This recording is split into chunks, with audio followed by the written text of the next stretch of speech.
Good morning বন্ধুরা, আপনারা কেমন আছেন? আশা করি আপনারা ভালো আছেন। আজকে সকালে উঠে আমি সবথেকে আগে রান্নাঘর মুছে নিয়েছিলাম আর তারপরে রান্না করতে আরম্ভ করে দিয়েছিলাম। কিন্তু আমি রান্নার একটাও ভিডিও নিতে পারিনি, কারণ অনেক বেশি তাড়াহুড়ো ছিল। আমরা অনেক সকালে উঠেছিলাম, আমার স্কুলে যাওয়ার ছিল, তাই জন্য আমি চটপট রান্নাটা বসিয়ে দিয়েছিলাম। কিন্তু আমি রান্নার একটাও ভিডিও তুলতে পারি, not even cutting and anything. ঠিক আছে, তারপরে আমার সেদিনকে হাউস হেল্প আসেনি, তাই জন্য আমি নিজেই ঘর ঝাড় দেওয়া, ঘর মোছা, গোছানো সব করেছিলাম। আর আমার হাজব্যান্ড সে কিন্তু পুজোর দিকটা দেখছিল। সে বলেছিল তুমি রান্নাটা করে নাও আর আমি পুজোর দিকটা দেখে নেব, কারণ আমার 9টার ভেতরে আমাদের স্কুলে চলে যাওয়ার কথা ছিল। আমার স্কুল ভ্যানও আসার সময় হয়ে যাচ্ছিল বলে আমি তাড়াতাড়ি রান্নার দিকে চলে গেলাম আর আমার হাজব্যান্ড পুজোর দিকে চলে গেল। কারণ বাড়ির পুজো না করে তো আর ঘর থেকে বেরোনো যাবে না। রান্না করে রান্নাঘর মুছে নিয়েছিলাম রান্নার পরে। আর তারপর আমি চান করতে যাবো বলে হলুদটাকে বেটে নিয়েছিলাম। প্রত্যেক বছর ট্র্যাডিশন আমাদের যে প্রত্যেক বছর সরস্বতী পুজোর দিনে আমি হলুদ বাটা মেখে চান করি, মানে ছোট্টবেলা থেকে আমার মা করাতো। আর তারপরে আমি যখন আমার বিয়ে হয় তখনও আমি এটাকে চালিয়ে গেছি, এবার আমার ছেলেকেও চান করাই। কিন্তু সেদিন যা কাণ্ড হলো, হলুদ বাটা করতে গিয়ে ব্লেডটাই ভেঙে গেছিলো, অনেক মনও খারাপ হয়েছিল আমার। কিন্তু ঠিক আছে, সবই life, and everything is a part of life. তারপরে সেই হলুদ বাটা নিয়ে আমি চান করতে চলে গেছিলাম, ইভেন কি চান করার পরে রেডিও হয়ে গেছিলাম। কিন্তু আমি রেডি হওয়ারও একটা ভিডিও তুলতে পারিনি, মেকআপেরও একটা ভিডিও তুলতে পারিনি। তবে আমি একটা ছোট্ট ছোট্ট পিকচার্সগুলো দিয়ে দিচ্ছি যে আমাকে সেদিনকে কিরাম লাগছিল আর আমি কোন ড্রেস পরেছিলাম। আর এটা হচ্ছে আমার স্কুলের পুজোর ছোট্ট একটা ভিডিও ক্লিপ। আমি কিন্তু বেশি দিতে পারবো না উইদাউট পারমিশন, তাই জন্য।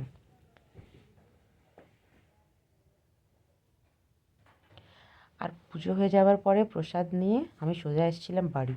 বাড়ি আসার পরে আমার যা খিদে পেয়েছিল না, মানে আমি বলে বোঝাতে পারবো না।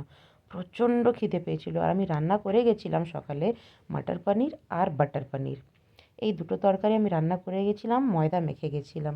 আর বাড়ি এসে আমার মানে বাড়ি আসতে আসতে প্রচণ্ড খিদে পেয়ে গেছিলো। আমার বাড়ি আসতে আসতে 2টো কি 2:30ও বেজে গেছিলো, আর আমি শুধু প্রসাদ আর ফল টল খেয়েছিলাম। তাই জন্যে বাড়ি এসে গরম গরম লুচি ভাজতে আরম্ভ করলাম।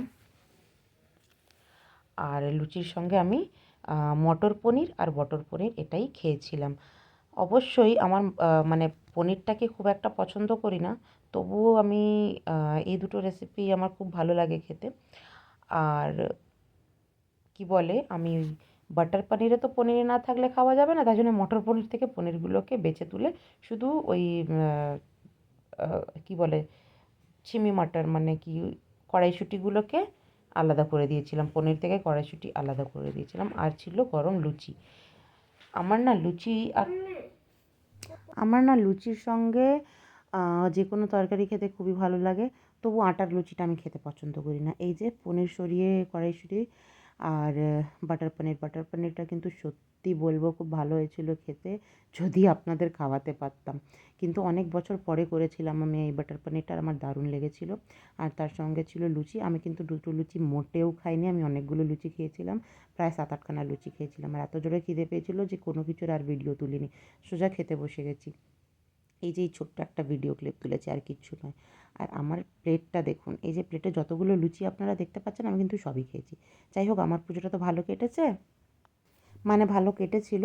আর আপনাদের পুজোটাও আশা করি ভালো কেটেছে। তবে আজ আজ আজ আমি চলি, আবার দেখা হবে পরের ভিডিওতে। ততক্ষণ ভালো থাকবেন, সুস্থ থাকবেন, দেখা হবে নেক্সট ভিডিওতে। টাটা।